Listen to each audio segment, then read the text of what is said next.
அன்பானவர்களே, அன்பு வணக்கங்கள்.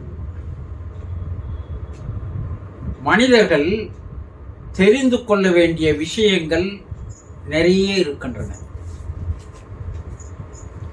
ஆச்சரியப்படத்தக்க வகையிலே அதிசயமான நிகழ்வுகள் எல்லாம் மனித வாழ்க்கையில் நடைபெறுகிறது.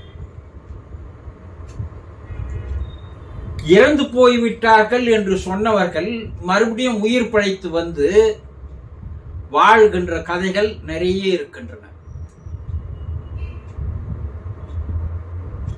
அப்படிப்பட்ட நிகழ்வுகளை எல்லாம் கேட்கும் போது மரணத்திற்கு அப்பால் எந்த விதமான உலகங்கள் இருக்கிறது, அங்கே என்ன விதமான நிகழ்வுகள் நடைபெற்று வருகின்றன என்பதை பற்றி எல்லாம் தெளிவாக தெரிந்து கொள்ளக்கூடிய வகையிலே பல்வேறு விஷயங்கள் இருக்கின்றன. முதலில் ஒத்துக்கொள்ளாத விஞ்ஞானமும் அறிவியலும் கூட இன்று அதை சரி என்று சொல்லுகின்ற நிலைக்கு வந்திருக்கிறார்கள். என்ன அது? நேரடியாக பல மருத்துவர்கள் தன்னுடைய மருத்துவமனையிலே அறுவை சிகிச்சையின் போது நடைபெற்ற மிரக்கலான நிகழ்வுகளை எல்லாம் பதிவு செய்து வைத்திருக்கிறார். லண்டன் மருத்துவமனையிலே கிறிஸ்டின் என்று சொல்லக்கூடிய ஒரு பெண்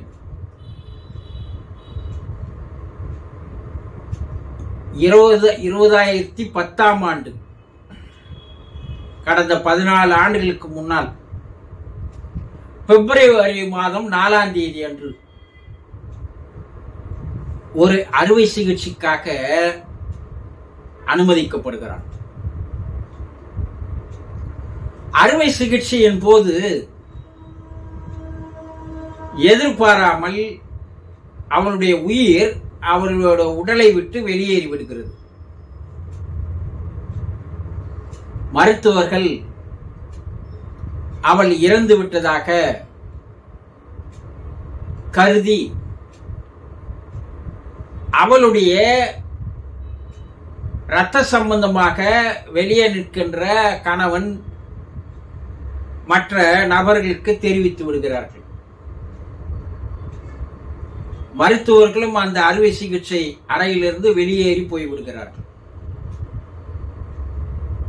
ஆனால் ஒரு மணி நேரம் பொறுத்து ஒரு செவிலியர் அந்த அறுவை சிகிச்சை அறைக்கு வரும்பொழுது மருத்துவர்களால் இறந்து போய்விட்டதாக கூறப்பட்ட அந்த பெண் அந்த அறுவை சிகிச்சை நடைபெற்ற அந்த நாற்காலியில் அமர்ந்து கொண்டிருக்கிறார். செவிலியருக்கு பயங்கரமான அதிர்ச்சி. இறந்து விட்டதாக கூறிய அந்த பெண் எப்படி எழுந்து அமர்ந்து கொண்டார்? ஓடுகிறாள், மருத்துவர்களிடம் தெரிவிக்கிறாள். மருத்துவர்கள் ஓடி வருகிறார்கள். பார்த்தால் அவள் அமர்ந்து மருத்துவர்களோடு பேசுகிறாள். மருத்துவர்களுக்கும் பேரதிர்ச்சி. இறந்து போயிட்டு தான் சொன்னாங்க, நம்ம பார்த்தோமே, கண்ணுல எந்த அசைவும் இல்லை, நாடி துடிப்பு இல்லை, இதய துடிப்பு இல்லை, பலமுறை செக் பண்ணுமே, அப்ப இறந்துதானே போய்விட்டால், எப்படி மறுபடியும் பிழைத்துக் கொண்டாள் என்று கேட்கிறார். அந்த ஒரு மணி நேரத்தில் நடந்த நிகழ்வுகளை அவள் விலாவரியாக எடுத்து கூறுகிறார். என்னுடைய உடலை விட்டு என்னுடைய ஆன்மா வெளியேறியது உண்மைதான், என்னுடைய உயிர் வெளியேறி போனது உண்மைதான். ஆனால் நீங்கள் என்னுடைய உடலை அறுவை சிகிச்சை செய்கின்ற காட்சிகளை எல்லாம் நான் இந்த அறையின் ஒரு மூலையில் இருந்து கொண்டு அனைத்தையும் பார்த்து கொண்டிருந்தேன்.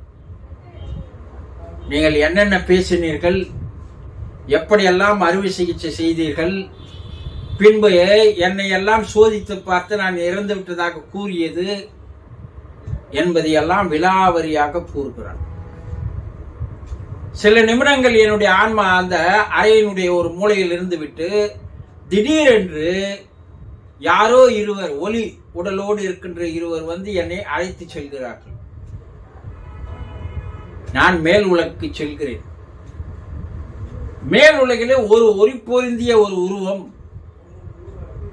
அவள் இன்னும் வாழ வேண்டிய நாட்கள் பாக்கி இருக்கிறது, இடையிலே அவளை அழைத்து வந்தது தவறு, ஆகவே அவளை மறுபடியும் அழைத்து சென்று அங்கேயே விட்டு வாருங்கள் என்று கட்டளை இருந்தது.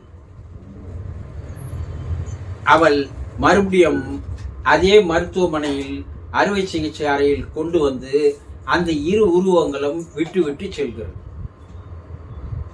இதையெல்லாம் அவள் மருத்துவர்களிடம் விலாவாரியாக கூறுகிறார். அவர்களும் அதை பதிவு செய்து கொள்கிறார்கள். அன்றையிலிருந்து அந்த மருத்துவர் இது போன்ற பல்வேறு அனுபவங்களை உலக அளவிலே இருக்கின்ற மருத்துவமனைகளில் அறுவை சிகிச்சை அறையில் நடைபெற்ற இது போல நிகழ்வுகள் ஏதாவது இருக்கிறதா என்று உலகம் முழுவதும் அவர் பிரயாணம் செய்து அது போல நடந்த உண்மையான நிகழ்வுகளை பதிவு செய்து அந்த மருத்துவர் பெயர், அந்த நோயாளியின் பெயர், அவருக்கு செய்யப்பட்ட அறுவை சிகிச்சையினுடைய பெயர், அந்த எவ்வளவு நேரம் அந்த உயிரானது வெளியே இருந்தது, மறுபடியும் உள்ளே வந்தது, அவர் கூறிய அனுபவங்கள் என்ன என்பதையெல்லாம் பதிவு செய்து பல ஆயிரக்கணக்கான நிகழ்வுகளை பதிவு செய்து புத்தகங்களாக வெளியிட்டிருக்கிறார். இது ஒரு மருத்துவருக்கு ஏற்பட்ட ஒரு நிகழ்வு. அடுத்து அமெரிக்காவில் ஒரு ட்ரேசி என்ற பெண், 33 வயது பெண், அவள் 2012ஆம் ஆண்டு 2 குழந்தைக்கு தாய். 3வது குழந்தை பிரசவத்திற்காக அவள் மருத்துவமனையில் அனுமதிக்கப்பட்டிருக்கிறார். மருத்துவமனையில் அவளுக்கு பிரசவ அறுவை சிகிச்சை செய்யும் போது அவள் வயிற்றிலிருந்து எடுக்கப்பட்ட குழந்தை இறந்து கிடக்கிறது. அவளும் இறந்து போய்விடுகிறாள். குழந்தையை தூக்கி வந்து தகப்பனாரிடம் அந்த மருத்துவர், குழந்தை இறந்து விட்டது, உன்னுடைய மனைவியும் இறந்து போய்விட்டால் எங்களால் காப்பாற்ற முடியவில்லை, மன்னித்து விடுங்கள் என்று கூறி சென்று விடுகிறார்கள். சிறிது நேரத்தில் ஒரு மணி நேர இடைவெளியில் அந்த குழந்தையானது திடீரென்று உயிர் பிழைத்து அழ ஆரம்பிக்கிறது. அப்போது உள்ளே வந்து அறுவை சிகிச்சை அறையில் பார்க்கும்போது அந்த ட்ரேசி என்ற அந்த பெண்ணுக்கு உயிர் வந்து விடுகிறது. மருத்துவர்களுக்கு இது மாபெரும் ஆச்சரியம். குழந்தை இறந்து விட்டது உண்மை, அவள் இறந்து விட்டது உண்மை, இடையில் நடைபெற்ற ஆச்சரியங்கள் என்ன என்று அவளிடம் கேட்கிறார்கள். அவளும் இதேதான் கூறுகிறார். 2 உருவங்கள் என்னை அழைத்து மேலே போனது, அங்கே என்னுடைய மூதாதையர்கள் எல்லாம் நான் பார்த்தேன். அங்கே இருக்கின்ற ஒரு ஒளி பொருந்திய ஒரு உருவம் அவள் குழந்தை வாழ வேண்டிய கட்டாயத்தில் இருக்கிறது. ஆகவே அந்த குழந்தைக்கு இவள் தாயாக அங்கே இருக்க வேண்டும், இன்னும் சில காலம் அவள் அங்கே இருக்கட்டும், எடுத்து சென்று அவளை அங்கேயே சேர்த்து விட்டு வாருங்கள் என்று சொல்லியதாகவும், அந்த உருவங்கள் மறுபடியும் எடுத்து வந்து அவளை மருத்துவமனையில் சேர்த்த அந்த நொடியில் அந்த குழந்தைக்கு உயிர் வந்திருக்கிறது என்று அவள் கூறுகிறாள். இது ஒரு நிகழ்வு. மற்றொரு நிகழ்வு,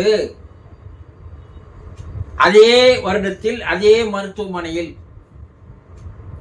விபத்தில் அடிபட்ட ஒருவரை தூக்கி வருகிறார்கள். அவர் இறந்து போயிருக்கிறார், ஆகவே அவர் இறந்து விட்டார் என்று சொல்கிறார்கள். ஆனால் 1 மணி நேரம் பொறுத்து அவரும் உயிர் பெற்று இருக்கிறார். விபத்து நடந்த இடத்திலிருந்து அவர் 2 உருவங்கள் மேலே தூக்கி செல்கிறது. மறுபடியும் அங்கே ஒரு உத்தரவு பிறப்பிக்கப்படுகிறது. அங்கிருந்து மறுபடியும் அந்த உயிர் மருத்துவமனையில் வந்து சேர்கிறது. இதையெல்லாம் பீட்டர் பல்கலைக்கழகத்தைச் சேர்ந்த பேராசிரியர் பால் பாதாம் என்பவர் பல்வேறு நிகழ்வுகளை இதையெல்லாம் போய் நேரில் சந்தித்து அதை மரண அனுபவங்கள் என்று ஒரு புத்தகமாக எழுதியிருக்கிறார். நம்முடைய தமிழ்நாட்டில் கூட இறந்து போய்விட்டார் என்று அவரை மயான பூமிக்கு எடுத்து செல்கின்ற வரையில் மயானத்தில் பள்ளம் நோண்டும் போது அவர் எழுந்து அமர்ந்து கொண்டு, ஏனடா என்னை புதைக்கிறீர்கள், நான் உயிரோடு இருக்கிறேன் என்று சொன்னபோது மயான பூமியில் இருந்தவர்கள் எல்லாம் பயந்து ஓடியதை நிகழ்வுகளாக பார்க்கிறோம். இதையெல்லாம் பார்க்கும்போது இறந்து போய்விட்டவர்கள், செத்து போய்விட்டவர்கள் என்று சொல்பவர்கள் மறுபடியும் உயிர் பிழைத்து வந்து அவர் கூறுகின்ற அனுபவங்கள் எல்லாம் எல்லா நாட்டிலும், எந்த ஒரு நாட்டிலும் பல மதங்களைச் சேர்ந்தவர்கள், பல நாடுகளைச் சேர்ந்தவர்கள், அவர்கள் எல்லாம் கூறுகின்ற நிகழ்வுகள் எல்லாம் ஒரே மாதிரியாகத்தான் இருக்கிறது தவிர அதில் வேறு எந்த விதமான வேறுபாடுகளோ கருத்து வேறுபாடுகளோ இல்லை. மனிதன் இறப்புக்கு பின்னால் அங்கே ஜாதி இல்லை, மதம் இல்லை, நாடு இல்லை, மொழி இல்லை, இனம் இல்லை என்பதை இவர்களுடைய நிகழ்வுகள் எடுத்து காட்டுகிறது. இதை பற்றியெல்லாம் பின்வரப்போகிற வீடியோக்களில் தெளிவாக பேச இருக்கிறேன். தொடர்ந்து பார்த்து வாருங்கள். இதுவரை நீங்கள் தெரிந்து கொள்ளாத பல்வேறு விஷயங்கள் இதில் அடங்கி இருக்கிறது என்பதை புரிந்து கொள்வீர்கள். சந்தோஷம்.